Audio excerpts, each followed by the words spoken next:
الحمد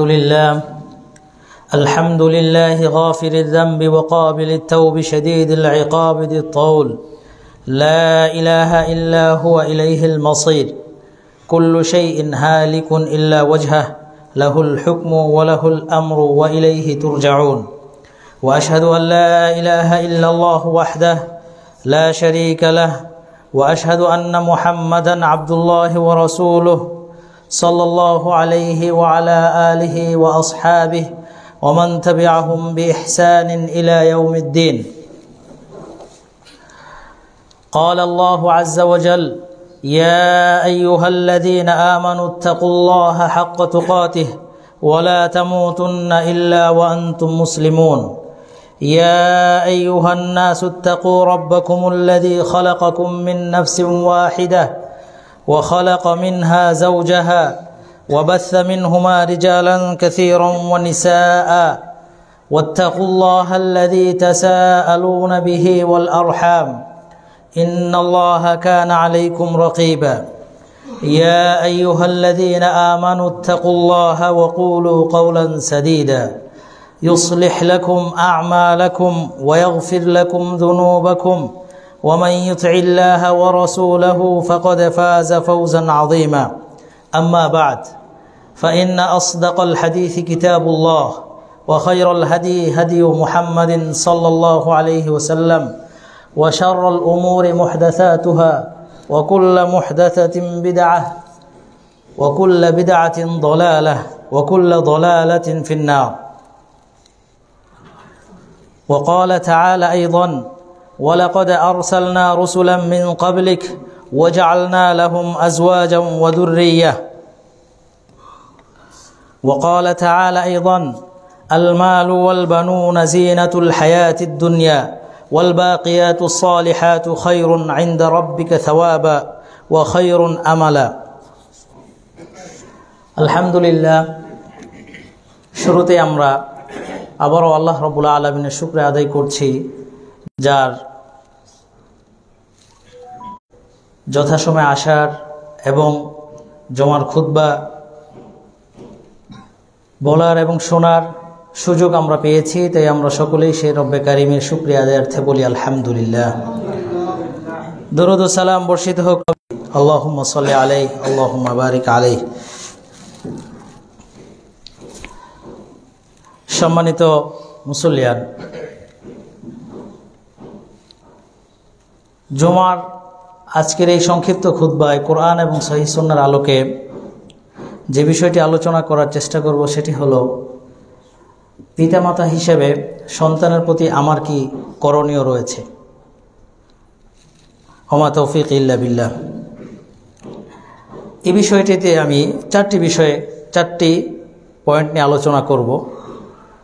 একটি হলো আসলে আমরা পিতামাতা হিসেবে আমাদের সন্তানদেরকে কিভাবে বেড়ে তুলব, অর্থাৎ প্রতিপালন করব, প্রতিপালনের আমাদের দায়িত্বটা কতটুকু আছে, ইসলাম এই বিষয়ে কি দিক নির্দেশনা দিয়েছে, এবং আমরা যে দায়িত্ব পালন করব দায়িত্ব পালন শেষে আমাদের জন্য কি ফজিলত রয়েছে। আবার যে সকল অভিভাবকরা তাদের সন্তানদেরকে সঠিকভাবে প্রতিপালন করবে না তাদের জন্য কি ভয়াবহতা রয়েছে। পরিশেষে সন্তান প্রতিপালনের যে পদ্ধতিগুলো আছে সংক্ষিপ্ত আকারে কয়েকটি আমরা বলার চেষ্টা করব। সম্মানিত মুসল্লিয়ান, আল্লাহ তাআলা পৃথিবীতে যে সকল নেয়ামাগুলো দিয়েছেন, মানুষের জন্য যত ধরনের নিয়ামা আছে অন্যতম একটি নিয়ামা হলো তাদের সন্ততি। দাম্পত্য জীবনে একজন মানুষের তাদের সন্তান সবচেয়ে বড় নিয়ামা হলো এটা। এর চেয়ে বড় নিয়ামত আর ওই সময় আর কিছুই হতে পারে না মানুষ হিসেবে। দেখেন আল্লাহ তাআলা যে আমাদের দাম্পত্য জীবন হবে, মানুষ বিবাহ করবে, স্বামী স্ত্রী হবে, এবং কিন্তু আল্লাহ কোরআনে তিনি নিজেই বলেছেন। তিনি বলছেন ওয়ালাকাদ আরসালনা রুসুলাম মিন ক্বাবলিক ওয়াজআলনা লাহুম আজওয়াজান ওয়া যুররিয়াতান, যে রসুলকে বলছেন যে আমি আপনার পূর্বে অনেক রসুলদেরকে পাঠিয়েছি, তাদেরকে কি করেছি, তাদের জন্য বৈবাহিক সম্পর্কটা নির্ধারণ করে দিয়েছি এবং তাদের মধ্যে সন্তান সন্ততিও দিয়েছি। তার মানে এই স্বামী স্ত্রী দাম্পত্য জীবনটা এটা শুধুমাত্র আমাদের থেকে নয়, আমাদের পূর্বে যত উম্মাহ অতিবাহিত হয়েছেন তাদের জন্য এটা ছিল।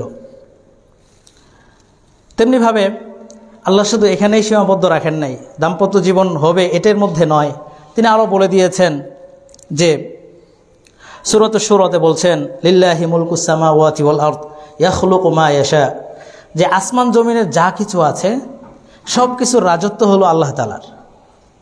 ইয়াখলুকু মা ইয়াশা, তিনি যা ইচ্ছা তাই সৃষ্টি করেন, তার ইচ্ছাধীন সেটা।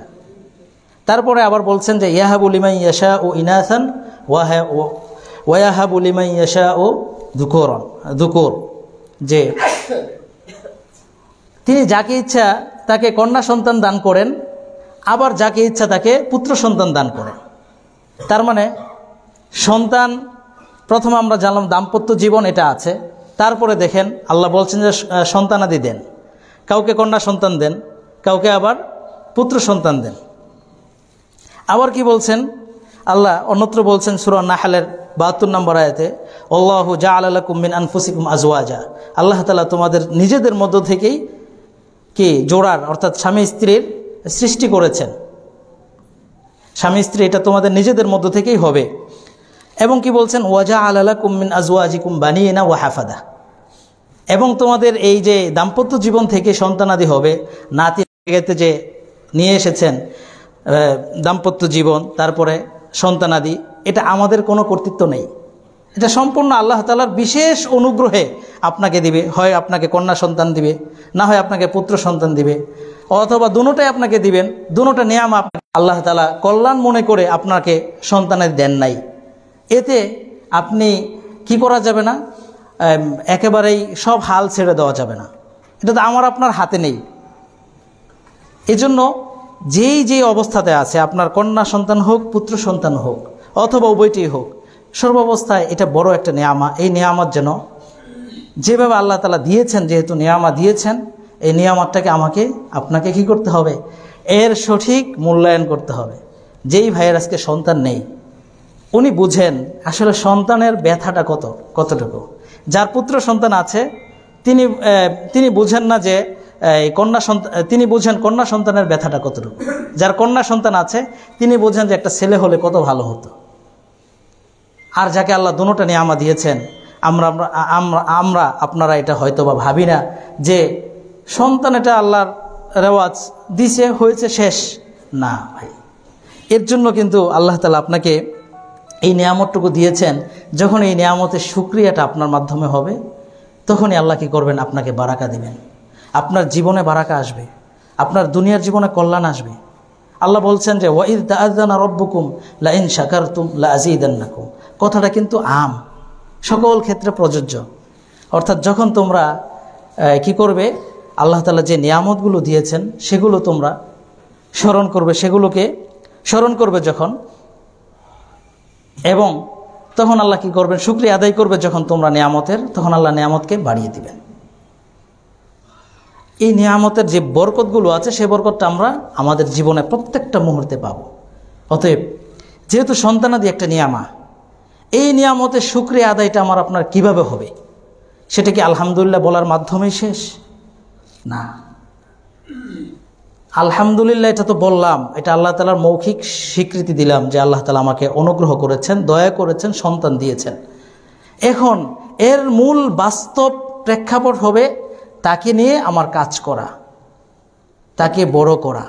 কিভাবে দেখেন, আল্লাহ বলছেন ইয়া আইয়ুহাল্লাযীনা আমানু কু আনফুসাকুম ওয়া আহলিকুম নার, কমন একটা কথা বলে দিয়েছেন যে সূরা তাহরিমে আল্লাহ ৬ নম্বর আয়াতে বলছেন যে হে ঈমানদাররা শোনো, তোমরা নিজেরা জাহান্নামের আগুন থেকে বাঁচাও এবং তোমার পরিবারদেরকে বাঁচাও। আলী রাদিয়াল্লাহু তাআলা আনহু এই আয়াতের ব্যাখ্যায় বলছেন যে আল্লিমুহুম ওয়া আদ্দিবুহুম, তোমরা তোমাদের সন্তানদেরকে শিক্ষা দাও, তাদেরকে শিক্ষা দাও, তাদেরকে আদব শিখাও। এই আয়াত থেকে, অর্থাৎ জাহান্নাম থেকে বাঁচাবো, যে আমরা কিভাবে বাঁচাবো, একটা জায়গাতে বাঁচতে হলে তো একটা জিনিস, একটা কাজ করতে হবে। কি কাজটা করব? বাঁচার মাধ্যমটা কি? প্রথম মাধ্যম হলো তাকে শিখাও, তাকে আদব শিক্ষা দাও। হাসান রাদিয়াল্লাহু তাআলা আনহু সেম কথাই বলেছেন, মুরুহুম বিতাআতিল্লাহ, আল্লাহর আনুগত্যশীল যত কাজ আছে সেগুলোর ব্যাপারে তাদেরকে নির্দেশনা দাও এবং তাদেরকে কল্যাণকর যত বিষয় আছে সেগুলো শিক্ষা দাও। আব্দুল্লাহ ইবনে ওমর রাদিয়াল্লাহু তাআলা আনহু তিনি এই আয়াতকে কেন্দ্র করে বলছেন, আদ্দিব ইবনাক, তুমি তোমার সন্তানকে শিক্ষা দাও, আদব শিক্ষা দাও, ইসলামী তারবিয়া শিক্ষা দাও। কেন? ফাইন্নাকা মাসউলুন আনহু, পিতা হিসাবে, মা হিসাবে অবশ্যই আপনি জিজ্ঞাসিত হবেন আর তাকে শিক্ষা দিয়েছেন কিনা। কারণ আপনাকে দায়িত্ব দেওয়া হয়েছে তাকে জাহান্নামের আগুন থেকে বাঁচানোর যে উপক্রমগুলো আছে সেটা আপনাকে করতে হবে।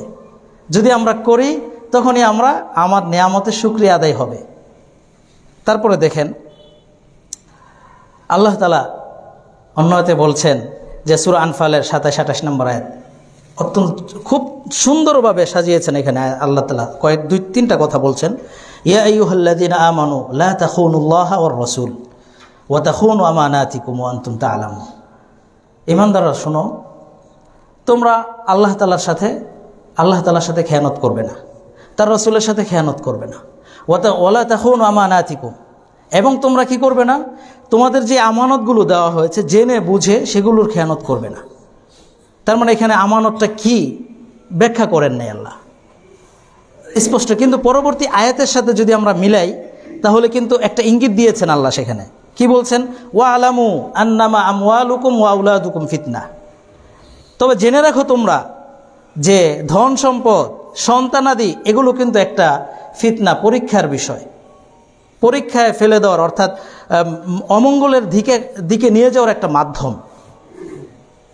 তার মানে আগের আয়াতের সাথে এই আয়াতের কি একটা মিল আছে? আল্লাহ বলছেন যে আমানত যা দিয়েছে জেনে বুঝে সেটা খেয়ানত করা যাবে না। পরে আয়াতে বলছেন যে সন্তান সন্ততি এবং ধন সম্পদ এটা হলো পরীক্ষার একটা মাধ্যম, অর্থাৎ অবৈধ পথে চলে যাওয়ার একটা মাধ্যম কিন্তু এটা। তার মানে আমাকে সাবধানতা অবলম্বন করতে বলছেন যে সাবধান হও যে সন্তানাদি এবং কি এই ধন সম্পদ এই দুটো জিনিসের সদ্ব্যবহার করতে হবে, একে সঠিকভাবে পরিচর্যা করতে হবে, তাহলে আমরা খেয়ানত করব না। যদি খেয়ানত না করি, সঠিকভাবে পরিচর্যা করি, আল্লাহ বলছেন পরবর্তী অংশে ওয়া আন্নাল্লাহা ইনদাহু আজরুন আযীম, এটাও জেনে রাখো যে আল্লাহ তাআলার কাছে রয়েছে কি মহা প্রতিদান। কিসের প্রতিদান? মহা। যদি আগের আয়াতের পূর্বের অংশের কি খেয়ানত যদি না করি, সন্তানাদির যদি সঠিক ব্যবহার করি, তাদেরকে সঠিকভাবে পরিচর্যা করি, বড় করি, তাহলে আমার কি হবে? মহা প্রতিদান আল্লাহর কাছে পাবো। আয়াতে কিন্তু শুধুমাত্র ইঙ্গিত দেওয়া হয়েছে, সেটা আমাকে আপনাকে একটু মিলিয়ে নিলে প্রত্যেকটা আয়াতের শুরু এবং শেষ খুব সুন্দর মিল আছে, খুব সুন্দর মিল, এটা আমাকে আপনাকে বুঝে নিতে হবে। তাহলে এই যে আল্লাহ এত সুন্দর করে বললেন মহা প্রতিদান কার জন্য হবে? যারা ধন সম্পদ, তারপরে সন্তানাদিকে কি করে সঠিকভাবে সঠিক পথে পরিচালিত করে। এজন্য আপনি আমি আমার আপনার সন্তানকে সঠিকভাবে পরিচর্যা করার জন্য, প্রতিপালন করার জন্য আমাদের বড় একটা করণীয় আছে, বড় করণীয় আছে, যেই ক্ষেত্রে আমরা সকলে কি আছি? উদাসীন, অধিকাংশ পরিবারে উদাসীন। সেটা কি? প্রথম কাজ হলো, যদি আপনার সন্তানকে শিক্ষিত করতে চান, ইসলামী তারবিয়া দিতে চান, প্রথম কাজ হলো আপনার বিবাহের আগের দিকে যেতে হবে। আপনার বিবাহের আগে সিদ্ধান্ত নিতে হবে যে আপনার সন্তানকে আপনি কি বানাবেন, কি টার্গেট আপনার টার্গেট কি, আপনার ভবিষ্যৎ প্ল্যানটা কি সন্তানাদি নিয়ে, সেই প্ল্যান অনুযায়ী আপনাকে বিবাহ করতে হবে, বিবাহ করার সিদ্ধান্ত নিতে হবে। আপনার ছেলেকে বিবাহ করাবেন, সেই সিদ্ধান্ত নিয়ে নিতে হবে যে আপনার পুত্র বধূটা কেমন হওয়া উচিত, কি চান তার মাধ্যমে। এই জন্য নির্বাচন করতে হবে একজন সালেহা নারী, অর্থাৎ একজন আদর্শ সৎ নারী, মেয়ে, এর বিকল্প নেই। এটা হলো প্রথম ধাপ, আপনার আদর্শ সন্তানের প্রথম ধাপ এটা। যদি আপনি স্ত্রী নির্বাচনে ভুল করেন তাহলে আপনার বাকি ধাপগুলো সাধারণত ভুল হওয়ার কথা। আল্লাহ যদি বিশেষ অনুগ্রহে আপনাকে কল্যাণ দান করেন, সেটা আল্লাহর বিশেষ অনুগ্রহ ছাড়া কিছুই নয়।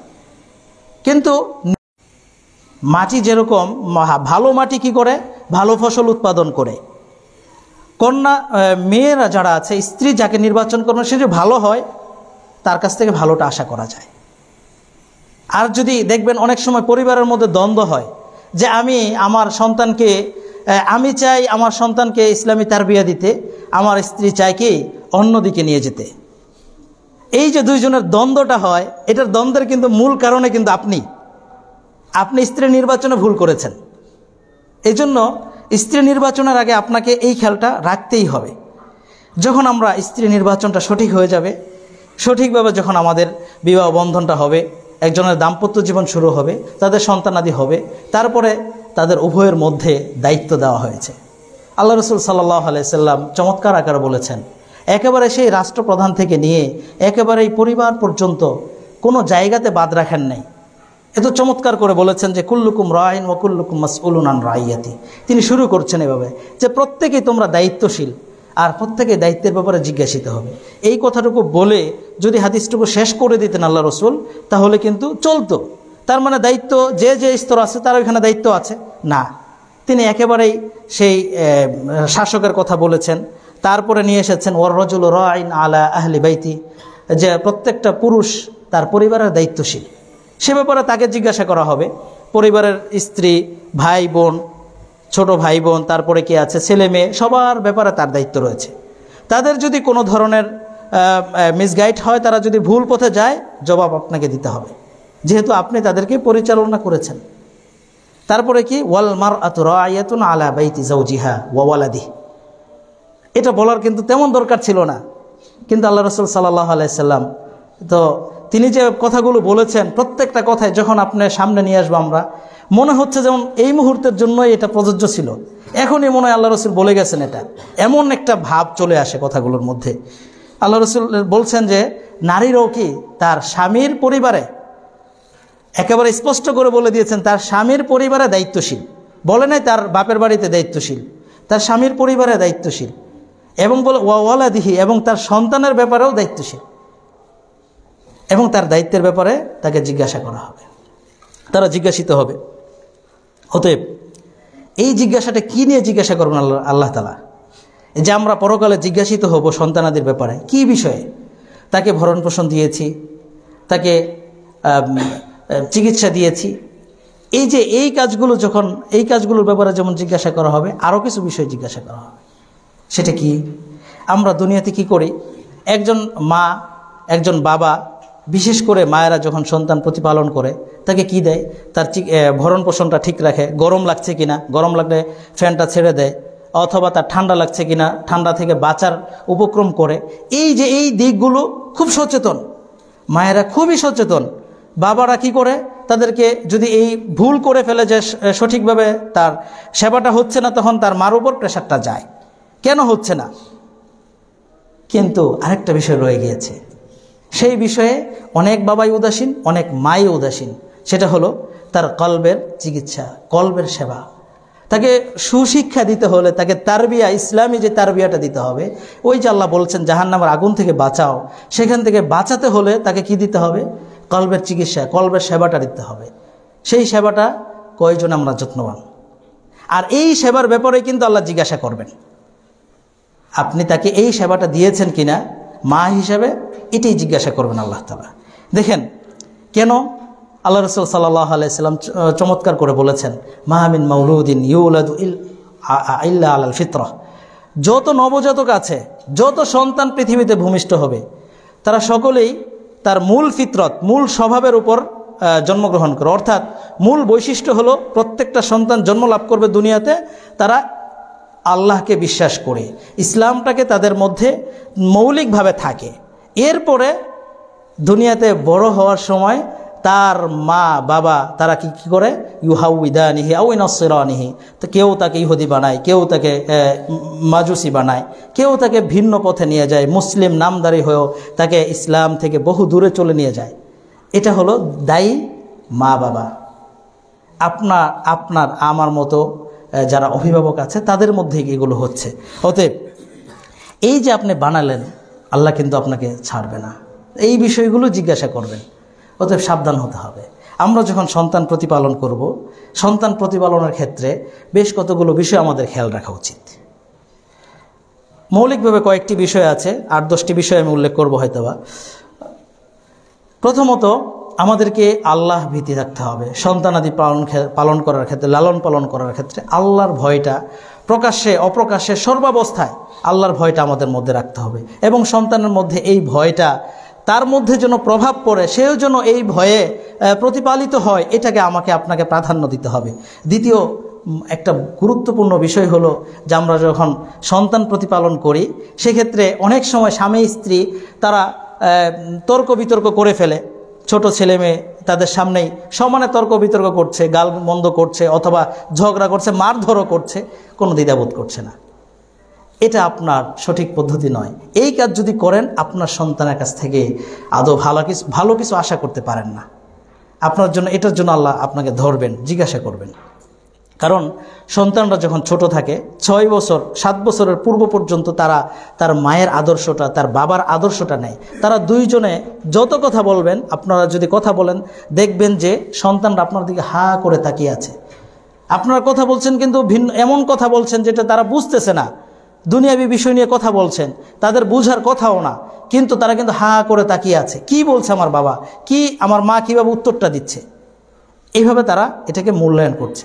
এজন্য যদি আমরা তাদেরকে ওই সময়টাতে তাদের সামনে আমাদের তর্ক বিতর্ক, মান অভিমান যা কিছু আছে তাদের সামনে যেন না হয়, এটা আমাদের খেয়াল রাখতে হবে, সন্তানের উপর যেন একটা প্রভাব না পড়ে। তেমনিভাবে সন্তানকে সঠিকভাবে প্রতিপালনের জন্য আমাদের নিজেদের কোরআন পড়তে হবে। বাসায় দেখা গেল আমি পিতা, আপনি মা হিসাবে কি করেন, সারাদিন চলে যায়, দিনে একবারও আপনার হাতে কোরআন আসে না, কোরআনের অনুবাদের জন্য কোরআনের কপিটা আপনার হাতে নেই। অথচ এর বিপরীতে আপনি কি মোবাইল কিন্তু ঠিকই আপনি নিচ্ছেন, আপনার প্রয়োজনেই নিচ্ছেন, মোবাইলটা আপনার প্রয়োজনে ব্যবহার করছেন বাসায়। সন্তান কিন্তু দেখছে, আপনাকে কিন্তু বলবে যে বাবা আমি বড় হয়ে কিন্তু মোবাইল ব্যবহার করব। আপনি কম্পিউটার ব্যবহার করছেন বাসায় প্রয়োজনেই, অফিসের কাজে, যে কোনো কাজে। আপনার সন্তান বলবে যে বাবা বড় হয়ে কিন্তু আমি কম্পিউটার চালাবো। তার মানে এখান থেকে কী শেখা যায়, আপনি যদি এই যে ডিভাইসগুলো ব্যবহার না করে মোবাইল দিয়ে কোরআন পড়ছেন, বাদ দেন, যদি আজকে কোরআনের কপিটা নিয়ে যদি পড়তেন, মুসাফটা যদি হাতে নিয়ে পড়তেন, আপনার সন্তান ঠিকই আপনাকে এই কথাটা বলতো যে বাবা বড় হয়ে কিন্তু আমিও তোমার মতো কোরআন পড়ব। অতএব চিন্তা করে দেখুন, আমরা চাই আমার সন্তানরা নিয়মিত কোরআন পড়ুক, আমরা চাই আমার সন্তানরা নিয়মিত ইসলামী বিষয়গুলো শিখুক, তাদেরকে প্রেশার দিতে চাই, কিন্তু মূল অবস্থানে আমাদের অবস্থান নাই। আমাদের উচিত দৈনিক অন্তত পরিবারে, বাহিরে আপনি পড়েন আর না পড়েন, পরিবারে ঘরের মধ্যে কোরআন পাঠ করা, এটা আমাদের প্রায় সবারই, আমি সহ সকলেরই আমাদের কীতে ঘাটতি আছে, এগুলোতে এটা আমাদের দরকার। সন্তানকে মানুষ করতে হলে এটা আমাদের মৌলিকভাবে দরকার। দেখবেন আপনি কোরআন পড়েন, আপনার বাচ্চারাও কোরআন পড়বে। তারপরে যখন আপনার সন্তানরা একটু বাড়তে শিখবে, অর্থাৎ 7 বছর 8 বছর হয়ে যাবে, তখন প্রয়োজন হলো একজন আদর্শ শিক্ষকের প্রয়োজন। তাকে এমন একজন শিক্ষক, আপনি যদি বাসায় শিক্ষক রাখেন তাহলে ওই শিক্ষক নির্বাচন আপনাকে সতর্ক হতে হবে। যাকে ইচ্ছা তাকে আপনি শিক্ষক হিসেবে নির্বাচন করা আপনার অভিভাবক হিসেবে দায়িত্ব, এটা ঠিক হবে না। শিক্ষক নির্বাচন করবেন তার আদর্শ কেমন, তার চরিত্র কেমন, তিনি কোন মাইন্ডের, তিনি কি শিক্ষা দিবেন, ওই বিষয়গুলো ঠিক রেখে একজন আদর্শ শিক্ষক দিতে হবে। কারণ আপনি হয়তোবা সময় দিতে পারেন না, আর সন্তানাদি নিজের কাছে পড়তেও চায় না বড় হয়ে গেলে। শিক্ষকের প্রভাবটা তখন তাদের উপরে পরিপূর্ণ আকারে পড়বে। আলী রাদিয়াল্লাহু তাআলা আনহু বলছেন, আল্লিমহু সাবআন ওয়া আদ্দিবহু সাবআন ওয়া সাহিবহু সাবআন, যে তাকে 7 বছর বয়সে কি করো, শিক্ষা দাও, আদব শিখাও, তারপরে কি সাহচর্য দাও, অর্থাৎ শিক্ষকের সাহচর্য আসবে। তখন পর্যায়ক্রমে মা থেকে তখন শিক্ষকের কাছে চলে যাবে, শিক্ষক যেগুলো শিখাবে সে তাই শিখবে। পরবর্তীতে আমাদের অভিভাবক হিসেবে করণীয় হলো যে সে তো বড় হচ্ছে, এখন তার বন্ধু, তার সাথী নির্বাচনে আপনাকে সতর্ক থাকতে হবে। সে কাকে নির্বাচন করছে বন্ধু হিসেবে, সাথী হিসেবে? সে স্কুলে যাচ্ছে, মাদ্রাসায় যাচ্ছে, তার বন্ধুকে, তার পাড়ার, তার প্রতিবেশী, তার বাসায় তার বন্ধুকে, বন্ধু নির্বাচনে আপনাকে সতর্ক হতে হবে। সে যদি ভালো বন্ধু নির্বাচন না হয়, আপনার সন্তানকে কিন্তু সঠিক পথে নিতে পারবেন না। কারণ এই 14 বছর বয়সের দিকে, এই যে 7 বছরের পর থেকে 14 বছর পর্যন্ত তাদের বয়সটা খুব গুরুত্বপূর্ণ বয়স। এই সময় যদি তারা সঠিক পথ থেকে দূরে চলে যায়, বন্ধু নির্বাচন যদি করে ভুল, তাহলে কিন্তু তার এটা বড় প্রভাব পড়বে। 14 থেকে 20 পর্যন্ত এই বয়সটাতে বন্ধুদের প্রভাবটা বেশি থাকে। তার বন্ধু কিভাবে ক্লাসে যায়, তার বন্ধু কিভাবে পড়াশোনা করে, তার বন্ধু তার মা বাবার সাথে কেমন আচরণ করে, তার বন্ধু মসজিদে যায় কিনা, সে এইগুলো মেনে নেয়। তখন আর আপনার বাবা মার কথাটা কম হয়। এজন্য বন্ধু নির্বাচনটা আপনাকে কি দিতে হবে, খুব গুরুত্ব দিতে হবে, সেজন্য কোনো ধরনের অবৈধ পথে খারাপ বন্ধুদের সাথে না পড়ে যায়। পরিশেষে আমাদের পিতা হিসেবে করণীয় হলো, মা হিসেবে, যে আমার সন্তান, আপনার সন্তান যেন বাবার কি করতে পারে, বাবা মায়ের সাথে ভালো আচরণ করতে পারে, করে এইভাবে অভ্যস্ত করে তুলতে হবে তাদেরকে। সেটা কিভাবে হবে? দুইভাবে হবে। একটা হলো আপনি আপনার পিতামাতার সেবা করতে হবে। আপনার পিতামাতার সেবার জন্য আপনি অন্য লোক রেখেছেন, ভালো কথা, কিন্তু সেটা দায়িত্বটা কিন্তু আপনার। বাবা মার সেবার দায়িত্বটা কিন্তু আপনার কাজও করতে হবে, বাবা মার সেবাও করতে হবে। সেবাটা আপনাকে করলে আপনার সন্তান দেখবে যে আব্বু দেখি দাদার সেবা করে, তাহলে আমাকে তো আমার আব্বুর করতে হবে। ঠিকই আপনার ছেলে বলবে যে বাবা তোমার সেবাটাও আমি করব। আর যদি আপনি শুধু টাকা পয়সার মধ্যে সীমাবদ্ধ থাকেন, পিতার সেবাটা শুধু টাকা দিয়ে করে থাকেন, তাহলে আপনার সন্তান ঠিকই আপনাকে বলে দিবে, ওই সময় বলে দিবে, বাবা আমি বড় হয়ে কি করব, টাকা ইনকাম করে তোমাকে টাকা দিয়ে সেবা করব। এটা অনেকের ক্ষেত্রে বলে ফেলে, আর এটা বলাটাই স্বাভাবিক। তাহলে সন্তানদেরকে এরপরে আমার যে করণীয় হলো, সন্তানদের সাথে ভালো কাজ যত জায়গায় হবে সেখানে সন্তানকে নিয়ে যাওয়া। কোনো সিনির দাওয়াতে নয়, ভালো কাজ, অর্থাৎ কোনো ইলমি হালাকা আছে, মসজিদে আজকে একটা দার্স আছে, মসজিদে কোরআনের হালাকা আছে, ছেলেকে সাথে নিয়ে আসেন। মসজিদে সলাতে যান, ছেলেকে নিয়ে যান। ভালো কাজগুলোতে ছেলেকে নিয়ে যান। আপনি যখন ছোট বয়স থেকে নিয়ে আসবেন, যখন তার উপনীত বয়স হবে, আর আপনাকে বলতে হবে না যাও সলাতে যাও, হ্যাঁ কি ঘরে কি করতেছে, রুম থেকে বের হও সলাতে যাও, এটা বলতে হবে না। তাকে ওই সময় থেকে নিয়ে আসতে হবে। সর্বশেষে অর্থাৎ সন্তানদের ব্যাপারে আমাদের যে খেয়াল রাখতে হবে আরেকটা বিষয়, তার আকীদাগত বিষয়ে সঠিকভাবে যেন বড় হতে পারে। সেজন্য কোনো ধরনের বাড়াবাড়িতে, কোনো ধরনের সারাসারি ইসলামের বিষয়গুলোতে এই একটা কুন্দল আছে সমাজে, এই সাথে যেন জড়িয়ে না যায়। এটাকে আপনাকে কঠিনভাবে দেখতে হবে। তার আকীদা যদি ঠিক না হয়, সে যদি শিরকে লিপ্ত হয়, তাহলে তো আপনার লাভ নেই। আপনি পিতা একজন ব্যর্থ পিতা, অভিভাবক, আপনি সঠিক অভিভাবক হতে পারলেন না। অতএব সেই ক্ষেত্রে আমাকে আল্লাহর কাছে দোয়া করতে হবে এবং ধৈর্য ধারণ করতে হবে, যেন তাকে এই কাজগুলো করব, আজকে আমি বাচ্চার কাছ থেকে ফল চাচ্ছি এমনটা না, তার সাথে লেগে থাকতে হবে। যেরকমভাবে খাবার ভরণ পোষণ দিয়ে লেগে থাকেন, এরকমভাবে তার পরিচর্যা দিয়ে, ইসলামী তারবিয়া দিয়ে লেগে থাকতে হবে তার সাথে।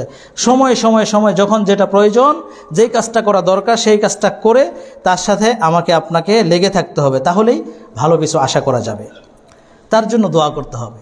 আপনার অনেক সময় দেখা যায় সন্তানকে মাদ্রাসায় ভর্তি করায় হাফেজ বানানোর জন্য, ভালো কাজ, উদ্যোগ ভালো, কিন্তু বাবার বা পরিবারের এমন একটা আচরণ, তাদের মধ্যে ইসলামের কোনো বালাই নাই। আপনি গাছ লাগাইলেন, যত্ন করলেন না, হলো না। এই জন্য আগে কি করতে হবে?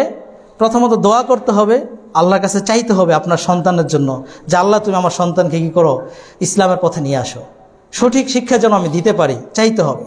হাফেজ হওয়াটা খুব সাধারণ বিষয় নয়, অনেক কঠিন ব্যাপার। তাকে নিয়মিত পড়তে হয়, তাকে অনেক কষ্ট করতে হয়, তাকে ফজরের আগে উঠতে হয়, ফজরের সময় পড়তে হয়, রাত জাগতে হয়। যেই সময়টা আপনার এই বয়সেও আমরা এই রাত জাগি না, কিন্তু আপনার বাচ্চা ঠিকই রাত্রে জেগে উঠে পড়ে। এই কষ্টটা করছে, আপনি ফিল করতে হবে, এটা আপনাকে অনুভব করতে হবে যে আমার ছেলেটা যেভাবে পড়তেছে আমি কি করতেছি। আমাকে ওই টাইমে উঠে দোয়া করতে হবে আল্লাহর কাছে, আল্লাহ তুমি আমার ছেলেকে একজন হাফেজ বানিয়ে দাও, আমার মনের আশাটা পূরণ করে দাও। এটা চাইতে হবে আল্লাহর কাছে। যদি না চান তাহলে কিন্তু আল্লাহ দিবেন না। আল্লাহ বলছিলেন যে ওয়াল বাকিয়াতুস সালিহাতু খায়রুন ইনদা রাব্বিকা সাওয়াবান ওয়া খায়রুন আমালা, আল মালু ওয়াল বানুনা জিনাতুল হায়াতিদ দুনিয়া। আল্লাহ বলছেন এটা, যে ধন সম্পদ এবং সন্তান সন্ততি দুনিয়ার একটা ভূষণ, দুনিয়ার সৌন্দর্যটা। দুনিয়াতে একটা সৌন্দর্য, ধন সম্পদ আছে, আপনি একটু খুব সুন্দর চাকচিক্য জীবনযাপন করতে পারেন। সন্তানাদি আছে, আপনার একটু ভালো লাগে, আপনি ভালো মতো চলতে পারেন, আপনার ছেলেরা আছে, বড় হয়েছে তারা। আল্লাহ বলছেন ওয়াল বাকিয়াতু সালিহাতু খায়রুন ইনদা রাব্বিকা সাওয়াবান ওয়া খায়রুন আমালা। তবে স্থায়ী যেই আমলগুলো আছে, নেক আমলগুলো আছে, স্থায়ী নেক আমল, সেগুলো কি? সেগুলো হলো সওয়াবের দিক থেকে, অর্থাৎ প্রাপ্তির দিক থেকে, এবং কি আশার দিক থেকে, আপনার মনের আশার দিক থেকে এগুলো উত্তম। তার মানে এখানেও কিন্তু আল্লাহ কঠিন একটা ইঙ্গিত দিয়েছেন। মনের আশা এবং সওয়াব পাওয়ার দিক থেকে নেক আমলগুলো স্থায়ী নেক আমল, আল্লাহ বলছেন স্থায়ী নেক আমল, নেক আমল না শুধু স্থায়ী। স্থায়ী নেক আমল দ্বারা কি বোঝায়, আর আগের অংশটার সাথে কি মিল আছে এখানে? আগে বলছেন ধন সম্পদ আর হলো সন্তানাদি, এই দুটো জিনিস। আর পরে বলছেন যে স্থায়ী নেক আমল হলো বেশি, স্থায়ী নেক আমল সওয়াব পাওয়ার দিক থেকে এবং মনের আশা পূরণের দিক থেকে বেশি উত্তম। তার মানে স্থায়ী নেক আমল কি হতে পারে? ধন সম্পদ আর সন্তান দিয়েও কি স্থায়ী নেক আমল করার মাধ্যম এটা। ধন সম্পদ যদি আপনি স্থায়ী সওয়াবের জন্য আপনি একটা কাজ করেন, মসজিদ নির্মাণ করেন, স্থায়ী সওয়াব এটা, মাদ্রাসা নির্মাণ করেন, কোনো ডিপ টিউবওয়েল কাজ করেন, এই যে এইগুলো স্থায়ী কাজ, আরও যা আছে। তেমনিভাবে সন্তানাদিকে যদি আপনি সুশিক্ষা দেন, এটা স্থায়ী সম্পদ। ইদা মাতাল ইনসান ইনকাতা আনহু আমালুহু ইল্লা মিন সালাসাতি। আল্লাহ রাসূল বলছেন না এটা, যে একজন মানুষ যখন মারা যায় তার 3টা আমল ব্যতীত সব বন্ধ হয়ে যায়। 3টা আমল হলো স্থায়ী আমল, এটা নেক আমল। একটা কি সাদাকা জারিয়া, যেটা ধন সম্পদ। দ্বিতীয়টা কি ওয়ালাদুন সালেহ ইয়াদউ লাহু, নেক সন্তান যে তার জন্য দোয়া করবে। তার মানে আপনি তো মারাই গেলেন। তার মানে দেখেন আল্লাহর আয়াতটা কত চমৎকার মিল আছে আগের অংশ পরের অংশের সাথে। যাই হোক, আমাকে আপনাকে দোয়া করতে হবে সন্তানের জন্য, চাইতে হবে আল্লাহর কাছে, তখন আল্লাহ আপনাকে দিবেন। নবীরা কি করেছেন? চেয়েছেন আল্লাহ, রব্বি হাবলি মিনাস সালিহিন, আল্লাহ তুমি আমাকে নেক সন্তান দান করো। আমি আপনি কয়দিন চাই, কয়বার চেয়েছি? আমাকে আপনাকে চাইতে হবে, চেয়ে নিতে হবে। একটা জিনিস মনে রাখতে হবে, কখনোই সন্তানের বিপক্ষে যাওয়া, বদদোয়া করা যাবে না। শুধু বদদোয়া, হাত তুলে বদদোয়া, এটা না। আপনার এমন কোনো কথা বলা যাবে না যেটা সন্তানের জন্য ক্ষতিকর। এটা খুবই ভালো করে মনে রাখতে হবে। এই কাজ ভুলেও করা যাবে না। অনেক সময় দেখা যায় কি নিজের জন্য করা যাবে না, যে একটা কাজ হয় নাই, আল্লাহ আমাকে নিয়ে নেক, অনেকে এটা বলে ফেলে। এই দোয়া, এই ধরনের বদদোয়া, অমঙ্গলজনক কোনো কথা নিজের জন্যও নয়, নিজের সন্তানের জন্যও নয়। আল্লাহ রাসূল সাল্লাল্লাহু আলাইহি সাল্লাম তিনি নিষেধ করেছেন, লা তাদউ আলা আনফুসিকুম ওয়ালা তাদউ আলা আওলাদিকুম। শোনো, তোমরা কি করবে না? নিজেদের জন্য বদদোয়া করবে না, নিজেদের সন্তানদের জন্য বদদোয়া করবে না। এবং ওয়ালা তাদউ আলা খাদামিকুম, তোমাদের যারা সেবক থাকবে, আমরা যদি আর একটু এইভাবে নেই, আয়া যে থাকে আমাদের বাসায়, আয়ার জন্য কি করা যাবে না? বদদোয়া করা যাবে না। তাদের অমঙ্গলজনক কোনো কথা বলা যাবে না, কলঙ্কিনী এই ধরনের কোনো যত শব্দ আছে এগুলো বলা যাবে না। ভুল করতেই পারে, ভুল হতেই পারে, সে কাজ নাই করতে পারে, আপনার পছন্দ না হলে তাকে একটু পরিবর্তন করে নিতে পারেন, কিন্তু তার সাথে খারাপ আচরণ, তার জন্য বদদোয়া, এই কাজ করা যাবে না। কেন করা যাবে না বদদোয়াটা? আল্লাহ রাসূল সাল্লাল্লাহু আলাইহি ওয়াসাল্লাম পরে বলেছেন, লা তুওয়াফিকু মিনাল্লাহি তাবারাকা ওয়া তাআলা সাআতা নাইলিন ফিহা আতা, যে আল্লাহ কি করেন, তোমরা তাদের, আল্লাহ তাআলার পক্ষ থেকে একটা সময় রয়েছে, যেই সময়টাতে আল্লাহ কি করেন? দেন, অর্থাৎ দোয়া কবুল হয়। আর ওইটা কখন এটা আমরা জানি না। ফাইস্তাজিবু লাকুম, যদি ওই সময়টা মুওয়াফাক হয়ে যায় আমার কথা, এবং কি ওই সময়টাই হয়ে যায়, তখন কিন্তু এটা একেবারে লেগে যাবে। অতএব সন্তানের ব্যাপারে খুব সতর্ক থাকতে হবে, তাদের জন্য দোয়া করতে হবে। তারা ভুল করবে, তারা আপনার কথা শুনবে না, না শুনতে পারে, কিন্তু তাদের জন্য বদদোয়া করা যাবে না। আল্লাহর কাছে চোখের পানি ফেলতে হবে আপনার সন্তানের জন্য, আমার সন্তানের জন্য, তাহলেই আল্লাহ আমাদেরকে দিবেন। তেমনিভাবে আমরা যদি আমাদের সন্তানদেরকে শিক্ষা দিই, দেখেন এদের ফজিলত, যেমন ওই যে বললাম কি স্থায়ী আমল হিসেবে থেকে যাবে সন্তানাদি, তেমনিভাবে সন্তানদেরকে আরেকটা কাজ, তাদেরকে আমাদেরকে শিক্ষা দিতেই হয়, পারিবারিকভাবে শিক্ষা নিয়ে আসতে হয়। সলাৎ, যদি আপনি তাদের সলাৎটা শিখিয়ে দেন, সে তো সলাৎ পড়বে, তার হুজুরের কাছে, তার শিক্ষকের কাছে শিখবে, শিক্ষক এই সবটা তো নিয়ে নিবে। আপনি অভিভাবক হিসেবে তো তাকে শিক্ষা দিতে পারতেন, তার প্রাথমিক শিক্ষাটা সলাতে তার হাতটা কোথায় বাঁধতে হবে, সলাতে সূরা ফাতিহা পড়তে হয়। যে যতদিন সলাত পড়বে, সূরা ফাতিহা পাঠ করবে সলাতে, এর প্রত্যেকটা সওয়াব আপনি পাবেন। অতএব এটা তো একটা সাধারণ বিষয়, শিখানোটা খুব কঠিন না। আপনি শুয়ে রয়েছেন, ঘুমের সময় দোয়া পড়তে হয়, ঘুমের দোয়াটা তাকে শিখালেন। ঘুমের দোয়া প্রতিদিন শোয়ার সময় কি কি দোয়া, এই যে আল্লাহুম্মা বিসমিকা আমুতু ওয়া আহইয়া, এরপরে আয়াতুল কুরসি, এই যতগুলো বিষয় আছে পড়েন। একদিন দুই দিন আপনি পড়েন, তৃতীয় দিন দেখবেন যে আপনার সন্তানকে বলবেন যে এই তুমি আজকে তুমি পড়াও, হয়ে গেছে তার। এরপর থেকে যতদিন সে আমল করবে, আপনার দায়িত্বও পালন হলো, এক্সট্রা বোনাস আপনাকে আল্লাহ তাআলা দিচ্ছেন, যে তাকে যে শিখালেন এটা, এর মাধ্যমে যত সওয়াব আছে এটা আপনি পাবেন। অতএব আমার আপনার সন্তানদেরকে সচেতন হয়ে যদি আমরা শিখাতে পারি, সঠিকভাবে যদি নিয়ে আসতে পারি, আমার জন্যই কল্যাণ, আমার আপনার জন্যই কল্যাণ। দেখেন, সন্তানরা যদি কোরআন পড়ে, কোরআন শিখে, তাহলে তারা কি হবে? আল্লাহ তাআলা বলছেন, আল্লাহ রসুল বলছেন যে মান ক্বারা আল কোরআন ওয়া তাআল্লামাহু ওয়া আমিলা বিহি উলবিসা ইয়াউমাল কিয়ামাতি তাজাম মিন নূর। যেই সন্তান কি করবে? কোরআন পড়বে, কোরআন বুঝবে এবং এই অনুযায়ী আমল করবে, কিয়ামতের মাঠে তাকে তাজাম মিনাল নূরের একটি তাজ তাকে পরিয়ে দেওয়া হবে। এটা তো সন্তানের গেল। এখন পিতামাতার জন্য আল্লাহ রসুল বলছেন ওয়ায়ুকসা ওয়ালিদাই হুল্লাতা, এবং পিতামাতাকে কি করা হবে? দুইটা সম্মানের পোশাক পরিয়ে দেওয়া হবে। এবং তখন তারা বলবে যে বিমা কুসিনা, যে আমাদেরকে কেন এই পোশাক পরিয়ে দেওয়া হলো? তখন বলা হবে বিআখদি ওয়ালাদিকুমুল কোরআন, তোমাদের সন্তানরা কোরআন পড়েছে, কোরআন ধারণ করে নিয়েছে, তারা কোরআন বুঝেছে, কোরআন আমল করেছে, এজন্য তোমাদের এই সম্মান।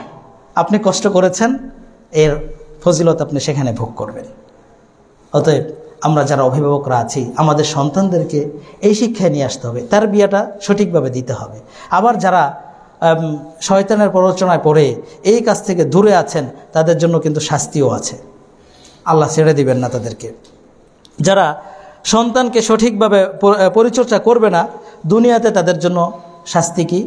দুনিয়াতে সন্তান তার কথা শুনবে না, দুনিয়াতে সন্তান তার বাধ্য হবে না, অবাধ্য হবে। এটা হওয়াটা স্বাভাবিক। যদি আল্লাহ অনুগ্রহ করে তাহলে বাধ্য হতে পারে, অবাধ্য হবে, এটা স্বাভাবিক। আপনার শেষ সময় আপনার পাশে থাকবে না, আপনি বলবেন এদিকে যেতে, সে যাবে অন্যদিকে, আপনি বলবেন যে রুমে বসে থাকতে, সে যাবে বাজারে। এই হলো অবস্থা দুনিয়াতে, আপনাকে পেরেশানিতেই রাখবে আপনার সন্তান। তারপরে পরকালে তো শাস্তি আছেই। আল্লাহ রসুল বলছেন যে মা মিন আবদিন ইয়াস্তারঈহিল্লাহু রাইয়াতান, কোনো ব্যক্তিকে যদি কোনো দায়িত্ব আল্লাহ তাআলা দেন, সেই দায়িত্বর ব্যাপারে, সেই দায়িত্বটা সঠিকভাবে পালন না করে যদি সে মৃত্যুবরণ করে, সেই বিষয়টাতে ঘাটতি রেখে যদি মৃত্যুবরণ করে, হারামাল্লাহু আলাইহিল জান্নাহ, আল্লাহ তার জন্য জান্নাত হারাম করে দেবেন। অতএব আপনি দেখুন, পিতা হিসাবে, মা হিসাবে আপনার সন্তানের দায়িত্বটা তো আপনাকেই দিয়েছেন আল্লাহ। যদি সঠিকভাবে পরিচালনা না করেন, আপনার জন্য জান্নাত হারাম করে দিয়েছেন আল্লাহ রসুল সাল্লাল্লাহু আলাইহি সাল্লাম। অতএব আমরা যখন আমাদের সন্তানদেরকে প্রতিপালন করব, তখন আমাদেরকে সতর্ক থাকতে হবে। আমরা তাদেরকে কি শিক্ষা দিব, তাদের তারবিয়াটা, প্রতিপালনটা কেমন হবে? সংক্ষিপ্ত যেই কয়েকটা বিষয় বলছি এখানে, প্রতিপালনটা হবে, আমরা প্রথমত তাদেরকে তাওহীদ শিক্ষাটা দিতে হবে একেবারে ছোট থেকেই, একেবারে। কারণ আল্লাহ তা সহজ করে দিয়েছেন আমাদের জন্য। আল্লাহ তো তিনি বলেছেন, আল্লাহ রসুল, যে তারা ফিতরতের ওপর, ইসলামের ওপরে, আল্লাহকে, আল্লাহ এক, এই বিষয়টা তারা মেনে নিয়ে সবাই জন্মগ্রহণ করে। এখন আমি আপনি সহজেই তাদেরকে এই পথে পরিচালিত করতে পারবো। এই জন্য তাকে আকীদাটা, বিশুদ্ধ আকীদা, আল্লাহর ব্যাপারে পরিচয়, রসুলের ব্যাপারে সঠিক ধারণা একেবারেই সঠিকভাবে অল্প অল্প করে শিখে আসতে হবে। এটা আপনার দায়িত্ব। লোকমানুল হাকিম তিনি কি করেছিলেন?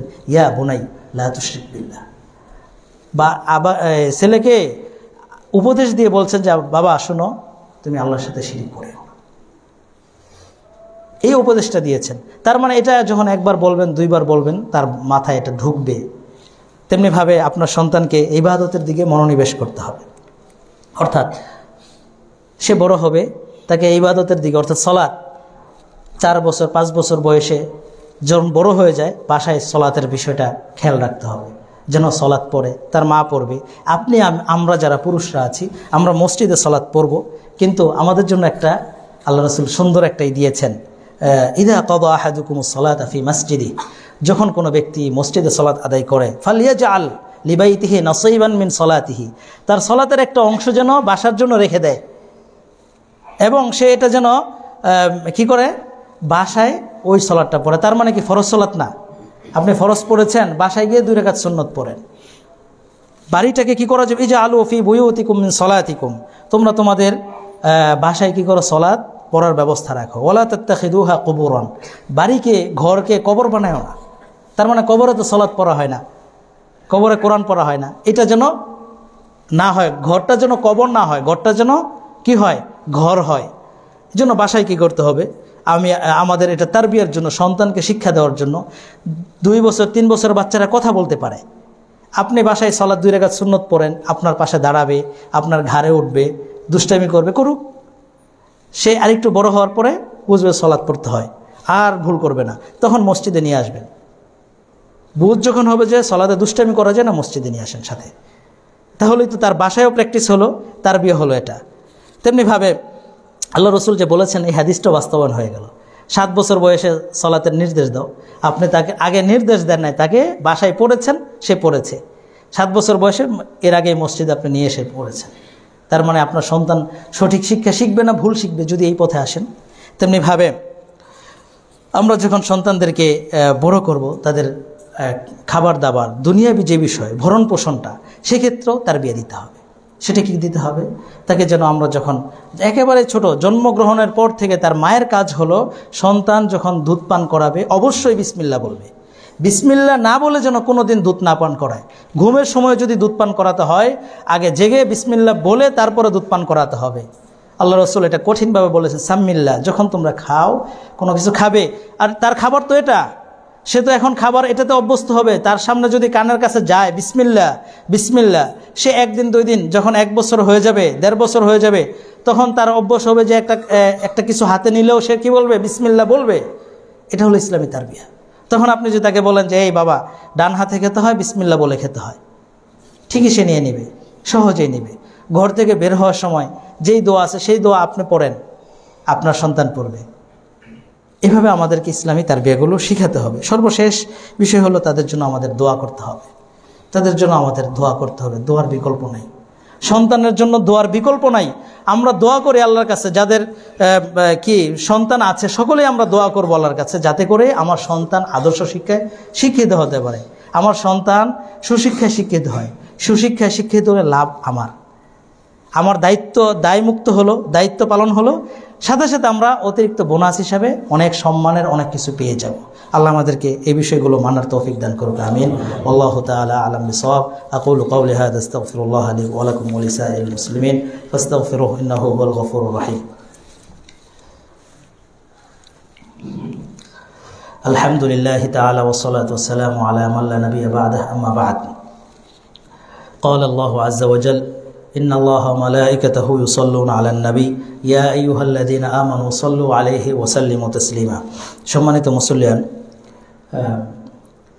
আপনাদেরকে একটু স্মরণ করে দিতে চাই যে দারুল হুদা মসজিদ এন্ড ইসলামী সেন্টার, এটা আমাদের হবিগঞ্জের জন্য একটা বড় একটা নিয়ামা।